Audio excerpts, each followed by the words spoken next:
Vamos falar sobre dinheiro? Bem-vindo ao nosso programa para tratar de finanças, investimentos e de educação financeira. Hoje nós vamos falar sobre resiliência financeira. E para começar a conversar sobre esse assunto, eu estou aqui com o Matheus Kraft, que é assessor de investimentos. Bem-vindo, Matheus. Obrigado, Lu, pelo convite de estar aqui com você, participando do programa, é sempre uma honra. O prazer é todo meu em recebê-lo. A resiliência, gente, é a capacidade de passar por uma questão muito abrupta e voltar ao estado original. E quando a gente fala de resiliência financeira, é a capacidade de tomar um golpe muito grande, um baque muito grande e ainda assim conseguir seguir adiante. Desde que a pandemia começou, a capacidade de ser resiliente ganhou ainda mais importância e é sobre isso que eu quero conversar com você hoje, Matheus. Segundo a OCDE, uma característica muito importante para ter a resiliência financeira é ter uma reserva de segurança ou uma reserva de emergência. Como que isso nos ajuda de verdade na questão prática no nosso dia a dia? Falando agora, dando um exemplo um pouquinho mais recente, que é a pandemia, a Covid, eu acho que isso nos trouxe muitos ensinamentos, principalmente para as pessoas aí que investem, que fazem parte desse universo de investimentos. Quando você tem uma reserva financeira, seja você pessoa jurídica, pessoa física, você passa por esse período muito mais confortável. Porque você sabe que o seu colchão financeiro está respaldado ali durante 4, 5, 6 meses, que é o ideal, Essa conta de você ter ali os seus gastos fixos, reserva financeira é isso, A gente não explicou aqui, mas o que é a reserva financeira? É você ter ali os seus gastos fixos, num rendimento conservador e com alta liquidez, que possa suprir ali uma necessidade de uma emergência, que foi o caso da Covid, Sim. E aí, quando a gente fala de conservador, tem 3 pontos aí importantes. A questão da volatilidade, da segurança e da liquidez. Conta pra gente um pouquinho o que é volatilidade, essa palavra que a gente tem ouvido tanto falar e que eu gostaria que você explicasse. Volatilidade no investimento, ou em qualquer lugar, significa o sobe e desce, ou seja, os altos e baixos. Quando o investimento é um pouco mais conservador, ou totalmente conservador, essa volatilidade ela praticamente é nula, ela ainda existe, faz parte dos investimentos, nada é tão conservador que não tem essa oscilação. Então, volatilidade, trocando em miúdos, aí seria o sobe e desce, Quanto maior o risco, maior essa volatilidade. Quanto menor o risco, é praticamente uma linha constante aí para cima. Ou seja, é quando a gente olha e parece um eletrocardiograma, é um Exato. sobe e desce, uma montanha-russa. E desde março de 2020, a gente teve muitos momentos que houve uma queda muito drástica. E aí tem aquela tentação de pegar o dinheiro todo que a gente tem e colocar ali, investir no segmento de ações. Isso é recomendado que seja feito? Aí eu acho que entra um outro ponto, Aí tem a parte comportamental, Esse viés comportamental. Quando a gente olha investimentos mais agressivos, a gente tem que estar ciente, do risco que você está correndo. Não é simplesmente, mas eu vou ter ganhos, mais substanciais, com certeza, mas o seu coração está preparado para isso? Acredito, que muitas pessoas não. Quando a gente fala de perdas, nós, seres humanos, temos uma aversão à perda, seja qualquer que seja, principalmente falando de dinheiro. Você luta tanto para conseguir um dinheiro e na hora que vem, existem também o outro lado, que é como oportunidade, mas tem que estar muito ligado a isso, O seu perfil de investidor permite isso? O seu coração Sim. permite isso? Se permitir, é uma oportunidade. Mas mesmo que permita, eu posso pegar essa reserva de emergência, de segurança e cair na tentação de comprar uma ação porque ela caiu muito? Não, aí é o outro ponto. Sim.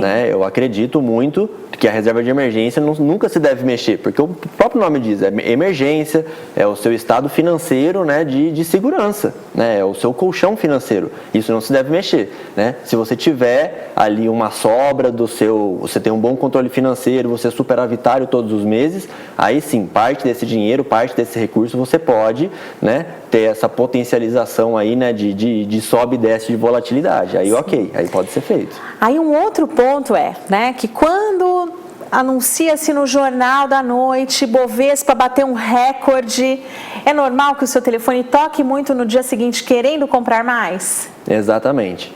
né, o que todo mundo enxerga, né, é só esse sobe e desce do Ibovespa, né? Então, existem diversos ativos dentro do Ibovespa, né, muitos comuns aí como Petrobras, Vale, né, os grandes bancos estão listados na Bolsa de Valores, né? E quando a gente escuta uma notícia, a bolsa está em alta, bolsa batendo um recorde, né? Todas as pessoas acreditam que esse seja o melhor momento de entrada em bolsa, né?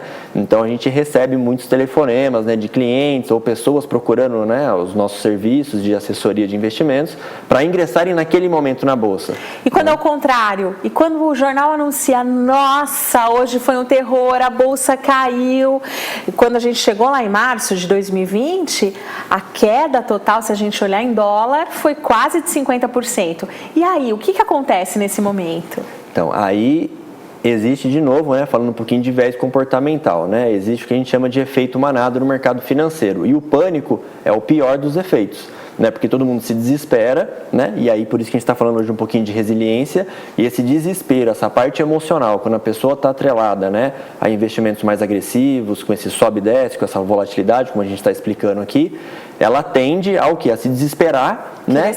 E querer sair, assumir todo esse prejuízo. Lógico que tem casos pontuais que essa saída, ela é inevitável, faz parte da estratégia. Você precisa assumir um prejuízo porque, às vezes, o ativo não está bem posicionado naquele momento, olhando o cenário macroeconômico, né? O cenário doméstico, pontualmente aqui no Brasil. Então, existem esses pontos aí a ser analisados. E quando a gente vai investir numa ação, é muito mais complexo do que só olhar ali qual é o nome da ação e qual o ticker para eu comprar no home broker, né? E aí a gente tem 3 tipos de análises normais, né? A análise técnica, a análise fundamentalista e a análise de cenários. Eu queria que você contasse um pouquinho para a gente o que é a análise fundamentalista. Vamos lá, a análise fundamentalista você consegue mensurar tudo o que está acontecendo dentro de uma empresa, né? Qual que é o gestor por trás da empresa, quais são os projetos, né? Olhando a longo prazo e quais são os números, o balanço da empresa. Então, com esses números você consegue saber se ela está altamente endividada, se ela está com lucro recorrente, né? E tudo isso faz parte de um portfólio fundamentalista. São os números que te dizem se a empresa é sólida e se tem boas perspectivas de futuro ali para continuar esse crescimento. Excelente, Matheus. Muito obrigada pelas dicas valiosas. Não saiam daí, a gente volta no próximo bloco. Até já!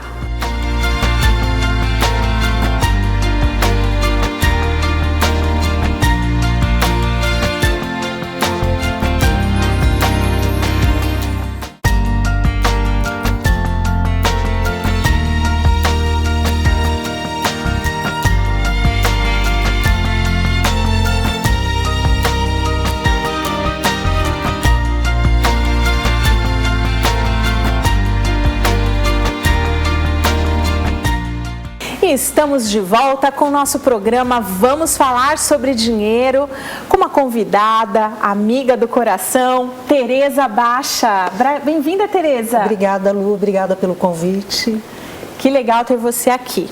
A Tereza é empresária, fundadora da empresa Mediterrâneo Viagens, que sofreu a beça nessa pandemia, não é mesmo? Sim, foi um baque para o turismo. Eu acho que um dos setores mais atingidos durante a pandemia.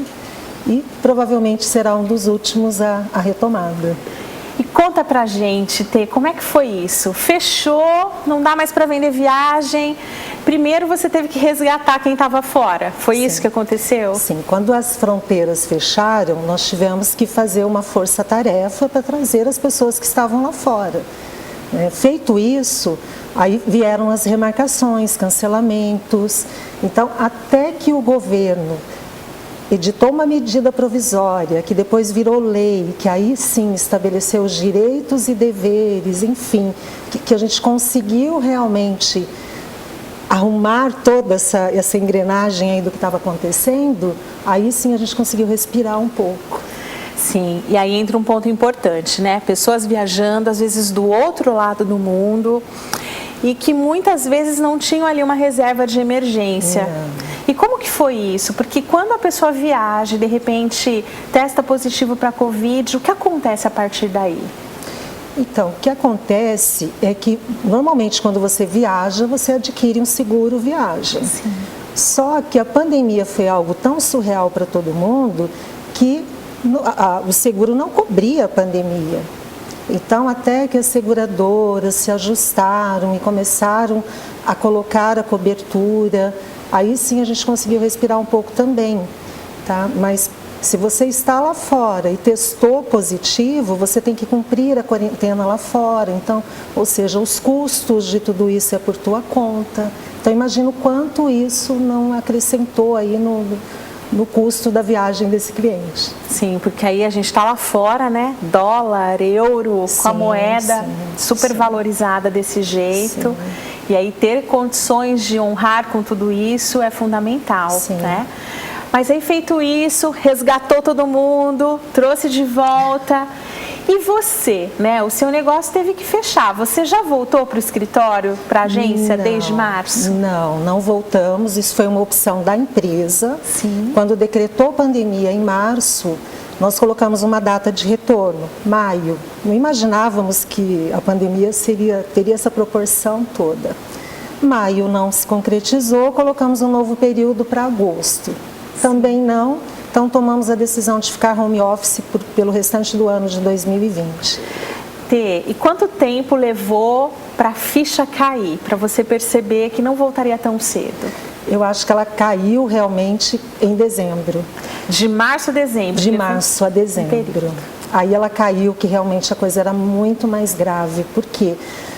O estado de pandemia, né, foi declarado estado de pandemia até 31 de dezembro. Só que nós vimos que aí a situação foi piorando. Então, não retornamos, tomamos a decisão de continuar o home office e não temos previsão de retorno para o escritório, principalmente por causa dessas trocas de fases, né?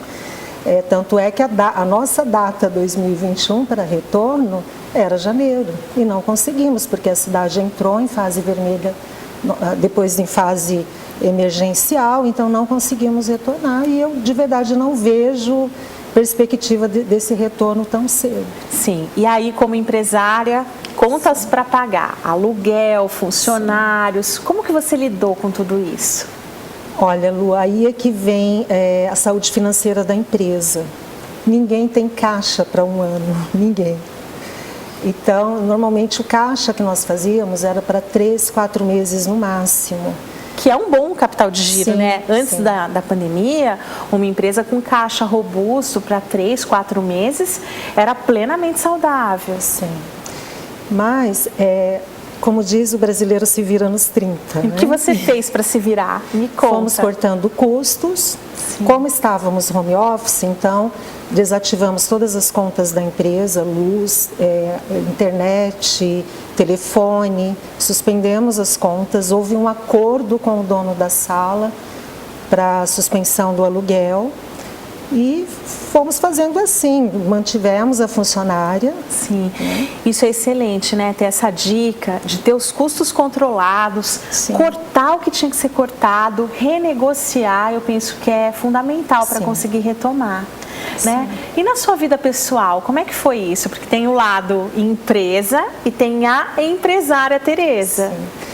Bom, eu sou empresária há 17 anos, então de repente você acordar, 19 de março, eu lembro muito bem dessa data, 19 de março de 2020, você acordar e falar assim, agora, o mundo fechou, né?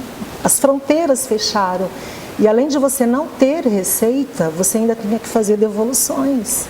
Teve que fazer? Tivemos que fazer pacotes contratados? Sim, até que saiu a medida provisória, que aí essa medida regulamentou, né, prazo de devolução. Mas imagina, foi uma loucura. Todo mundo te ligando, todo mundo queria dia e noite. A devolução, dia e noite. Nossa, deve ter que ter muita resiliência nesse momento, né? Parece que talvez assim a gente tinha sido atropelado por um grande ônibus. Sim. E como que você fez para conseguir seguir adiante? O que foi a força que te motivou a acreditar, tá linda, maquiada, poderosa, seguindo adiante? Eu acho que é a esperança. A esperança e você acreditar realmente naquilo que você faz. O turismo é a minha vida, eu amo o que eu faço. Eu trabalho no turismo há 31 anos. Então, é acreditar que realmente isso vai passar, isso não é eterno. Um prazo, nós não temos. Tem cliente que me pergunta, quando vai abrir as fronteiras? Não sei, nós vivemos um dia de cada vez a pandemia. Então, realmente essa esperança, que nada é eterno, que uma hora isso vai passar e nós voltaremos, né, à vida normal, porque esse novo normal eu não consigo aceitar. A incerteza é a grande certeza nesse momento. E estar forte, equilibrada mentalmente, ter uma rotina estabelecida te ajudou nesse processo? Muito, muito. Não posso dizer, lógico, eu não seria humana se eu dissesse que passei pela pandemia de uma forma normal. É lógico que eu também fui impactada no meu emocional, não conseguia dormir, tive que fazer tratamento psicológico. Mas a resiliência, essa vontade de querer fazer, que eu acho que nos move, essa esperança. Que legal. Gente, a gente vai para o intervalo rápido, mas não saia daí que já já a gente volta com a Tereza para a gente falar aqui sobre sonhos e resiliência. Até já!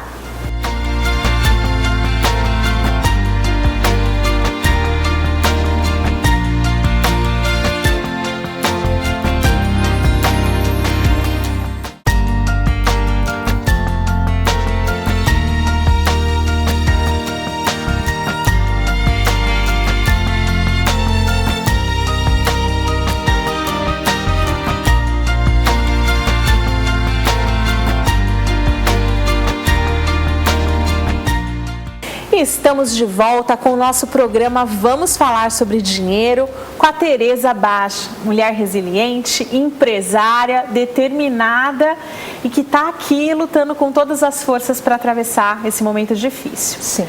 Tereza, eu queria que você contasse um pouquinho como que você se reinventou, porque o seu negócio fechou, portas fechadas, como muitos aí que assistem a gente agora em casa, sem poder atender o cliente pessoalmente. Você fez alguma transição para o mundo digital? Como é que foi isso? Sim, houve um reposicionamento da empresa. Então, feito, né? Acabou aquele momento de remarcar os clientes, enfim, eu comecei uma mentoria e aí falei, não, eu tenho que reposicionar a minha empresa. Os atendimentos começaram a ser feitos pelo Zoom. Como consultoria, mudamos totalmente o conceito da empresa, né? Virou consultoria. Experiências, ou seja, hoje eu vendo para você uma experiência de viagem, né? O Instagram da empresa foi modificado também, o meu pessoal, então houve toda uma troca de mindset para que eu pudesse entrar nesse novo mundo. Sim, e essa mudança de mindset que envolve aí ferramentas que a gente nunca tinha ouvido falar, né? O Zoom, que é uma ferramenta de videoconferência que muitos já conhecem, outros talvez ainda não tenham tido contato, passou a fazer parte da rotina. E você teve que estar aberta a esses novos aprendizados? Muito. Muito, porque eu tive que aprender a mostrar a minha cara, né? Antes eu era aquela empreendedora que eu escondia por trás da empresa, a minha empresa tinha que aparecer. E aí quando eu reposicionei a empresa, eu entendi que as pessoas queriam fazer negócio com pessoas. Sim, o lado humano, o lado né? humano. Eu conectado com você Sim. E com cada um de nós, Sim. né? Então, houve essa troca de mindset. Hoje, para mim, eu fico muito mais solta para falar sobre isso, mas no começo foi muito complicado. E você usou facilmente ali Instagram, Zoom? Como que foi isso? Você já usava? Eu já usava, mas não assim, de forma profissional, né, Lu? Então, a mentoria veio para ajudar nisso. Que legal. Houve também um apoio muito grande das agências de viagens, nós tivemos que nos unir, então ali não existiam mais concorrentes. Olha que bacana, queria que a gente falasse mais sobre isso, gente. De repente, pessoas que antes concorriam pelo mesmo cliente, negócios similares, parecidos, se uniram. Conte isso pra gente. No início da pandemia foi muito difícil porque, por exemplo, eu não tinha todas as informações, ou eu tinha alguma e você não. Então, quando fizemos essa união das agências, um começou a ajudar o outro, sem olhar essa concorrência. Em que sentido? Você está com um cliente, por exemplo, preso. Comigo aconteceu isso, né? Houve vários voos de repatriamento no início da pandemia para trazer os passageiros que estavam presos lá, porque fechou fronteira, não tem voo. Então, tinham voos de repatriação. E então, por exemplo, eu sabia de alguma informação que você não, então eu tentava te ajudar, entendeu? Ou através dos órgãos de turismo, através da Embratur, enfim, você conhece alguém que pode me ajudar? Então, houve a AVAP, que é essa associação, Aliança das Agências de Viagens do Vale do Paraíba. São 23 agências unidas nesse propósito. Vamos vencer a pandemia juntos. Que legal, Tereza. E você acha que isso vai continuar depois que a pandemia passar? Eu tenho certeza absoluta, porque a união que nós formamos, a AVAP já existia, né, mas a gente não tinha noção que ela vinha dar todo esse suporte agora durante a pandemia. Então isso foi muito importante para a nossa sobrevivência. Que legal, gente. A união nos torna muito mais fortes. Não é preciso atravessar por momentos assim sozinhos, a gente pode contar com apoio. Sim. E como isso ajuda ao lado financeiro, esse tipo de união? Olha, Lu, no lado financeiro pode não ajudar, porque é muito difícil, por exemplo, eu tenho... Mensurar, né? É difícil mensurar. Mas eu acho que só o fato de você ter alguém te incentivando, falando, não, você consegue. Por exemplo, quando eu quis entregar a minha sala, o escritório, e aí chega uma hora que parece que você não vê saída, e alguém fala para você, não, negocia, faz isso. Então, isso eu acho que abre mais o teu horizonte, entendeu? Que legal, certamente. E muitas vezes, gente, tem a mentoria paga, que a gente contrata alguém para fazer, mas tem essa mentoria que é buscar alguém de confiança para nos passar informações que a gente desconhece. E você acha que essa experiência desse grupo, que foi desenvolvido pelas agências de turismo, ele é replicável para empresas de outros segmentos? Eu acredito que sim. E qual a principal lição que você gostaria de deixar para a gente disso tudo?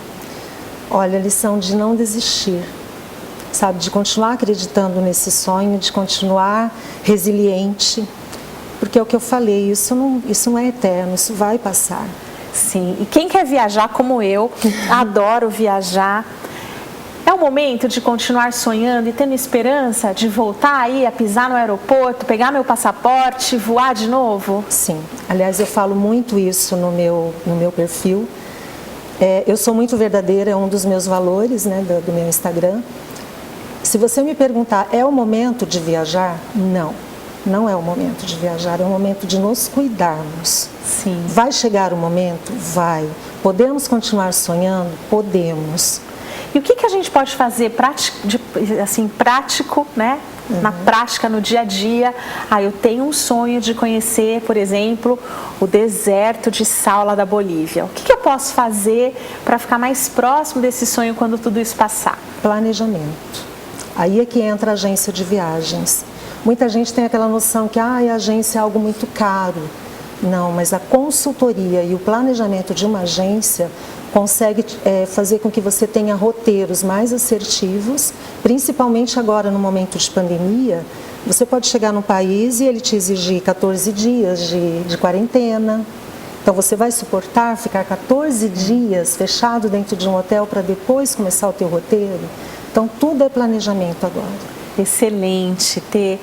E assim, o que te faz acordar todos os dias para seguir adiante? A esperança é fundamental. Sim. Mas a disciplina também? Também. Procuro manter a minha mente ocupada, né? Pratico os esportes que são super importantes para que você, principalmente agora nesse momento. E isso que fica mesmo, que é a fé que me move, a fé e a esperança que me move diariamente. Excelente. Obrigada, Tereza, por estar aqui conosco, compartilhando essa experiência. Fé e esperança, gente, é isso que continua nos movendo. Siga a gente lá nas redes sociais, @LucianeQuedo. E eu espero você na próxima semana com mais um programa Vamos Falar sobre Dinheiro. Até breve!